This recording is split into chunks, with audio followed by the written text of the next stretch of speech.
Olá, sejam bem-vindos ao canal Direito Favorável. Aqui com você, Renata Lacerda, compartilhando dicas de direito administrativo. O tema de hoje pode parecer simples, mas se eu te disser que esse tema tem derrubado muitas pessoas em questões de concurso, tem reprovado muitas pessoas no exame de ordem, ou até mesmo embaralhado um pouco assim, o conhecimento com quem trabalha na rotina de órgãos públicos. O tema de hoje é uma dica acerca da diferença crucial entre motivo e motivação dos atos administrativos. Isso mesmo, a diferença entre motivo e motivação. Para você que sempre achou que motivo e motivação eram as mesmas coisas, vou te dizer, não são. Eu vou compartilhar uma coisa com você que está assistindo o canal Direito Favorável, eu aqui, Renata, em off, viu gente? Já errei questão, já perdi questão de concurso, por achar que a diferença tênue entre motivo e motivação era besteira. Resultado, troquei os conceitos e errei a questão. E o pior, senhores, era uma questão da CESP, onde quando se erra uma, se anula outra, né? Então eu perdi duas questões, assim, gratuitamente. Então vamos lá. Para você que já estudou o conceito de ato administrativo, melhor dizendo, os elementos do ato administrativo, você deve saber que motivo é um deles. Motivo é um elemento, melhor dizendo, é um requisito de validade para todo ato administrativo. Desse modo, o que é que a lei diz acerca do motivo? O motivo, ele é a situação de fato ou de direito que autoriza ou determina a realização, a produção desse ato administrativo no ordenamento jurídico pela administração pública. E o que seria motivação, Renata? Motivação, senhores, seria a justificativa desse motivo. Seria exatamente a justificativa expressa desse motivo que gerou o surgimento do ato administrativo no ordenamento jurídico. Então vamos lá. Vamos, em termos práticos, diferenciar motivo e motivação, porque talvez os conceitos possa ser que não fique tão claro no seu discernimento. Então vejamos. Determinado servidor público requereu sua aposentadoria. Para isso, ele precisará preencher determinados requisitos legais. Ele precisará ter um motivo para que este ato administrativo da concessão de aposentadoria lhe seja deferido. Então, o motivo desse requerimento é a aposentadoria. E para isso, a situação de fato ou de direito, ou seja, o motivo que autorize ou determine a solicitação do servidor público, que é, nesse exemplo, a aposentadoria, é exatamente ele ter ou 35 anos de tempo de serviço público ou 70 anos de idade. Esse é o motivo que vai autorizar a produção desse ato administrativo. Então, uma vez preenchidos esses requisitos dessa situação fática ou jurídica para a produção do ato administrativo, o agente público, na hora de conceder, primando pelo princípio da probidade administrativa, da moralidade administrativa, da legalidade, da publicidade, ele vai ter que justificar. Ele não pode simplesmente conceder esse requerimento, simplesmente produzir esse ato administrativo sem uma motivação. Então aí entra essa diferença tênue, contudo importantíssima, entre motivo e motivação. Na hora que o agente público vai conceder essa aposentadoria, primeiramente, ele vai verificar se os pressupostos dispostos ali na lei estão presentes nesse caso concreto. Quais sejam? Se de fato esse servidor público possui ou 35 anos de tempo de serviço público ou já 70 anos de idade.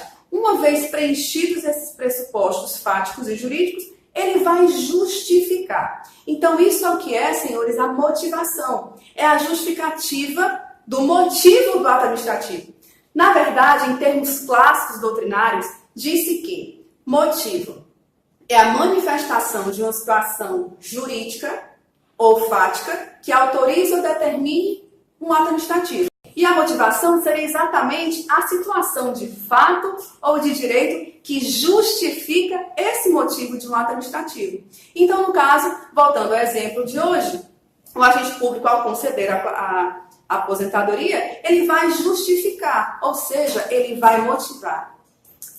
E eu não poderia deixar de falar de motivo e motivação sem falar de um tema igualmente pertinente dentro desse nicho dessa diferença, motivo e motivação, qual seja a teoria dos motivos determinantes. Isso mesmo. Talvez você que já estuda há certo tempo direito administrativo já deve sim ter pincelado essa teoria, a teoria dos motivos determinantes. Essa teoria, senhores, ela tem origem no direito francês e ela é adotada pelo nosso ordenamento jurídico brasileiro.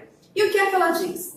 Ela diz o seguinte: uma vez que o agente público motive atos discricionários que não tenham necessidade de serem motivados, porque depois eu vou explicar para vocês que a motivação ela não é um requisito obrigatório para todos os atos administrativos. Ela é uma regra que comporta suas exceções. Então, essa teoria dos motivos determinantes, também ligada ao princípio da congruência, ela vai dizer que sempre que a administração pública motivar determinado ato na atuação do interesse público, ela vai estar vinculada à justificativa que ela deu. Ou seja, ela vai estar vinculada. Para que isso, senhores? Porque a teoria dos motivos determinantes, ela serve também como instrumento de controle e de legitimidade dos atos administrativos, quer pelos órgãos fiscalizadores de controle, quer pela própria sociedade, para saber se o agente público está cumprindo ali os princípios constitucionais de legalidade, de impessoalidade, de moralidade, de publicidade e eficiência.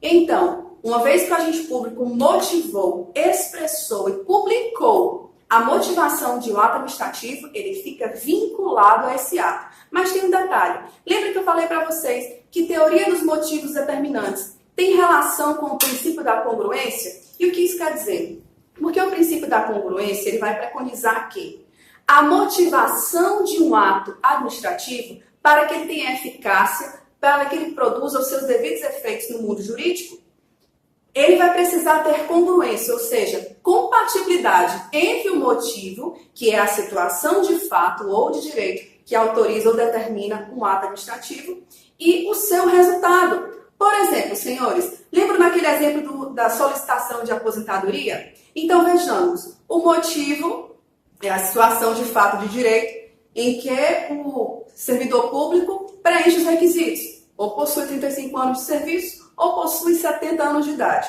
Esse é o motivo. Para que o agente público realize essa solicitação, esse motivo vai ter que ser congruente com essa situação. O resultado dessa aposentadoria, uma vez que ele conceda, tem que ser congruente com o motivo, com a situação fática ou jurídica. Ou seja, verificar se na motivação, de fato, esse servidor público preenche esses requisitos legais. Então é isso, senhores. A dica preciosa de hoje, aqui no Direito Favorável, foi a diferença entre motivo e motivação dos atos administrativos, que não é a mesma coisa. Passamos também pelo conceito de teoria dos motivos determinantes. Espero que tenham gostado. Se gostou, dá o seu like, compartilha e até a próxima aula.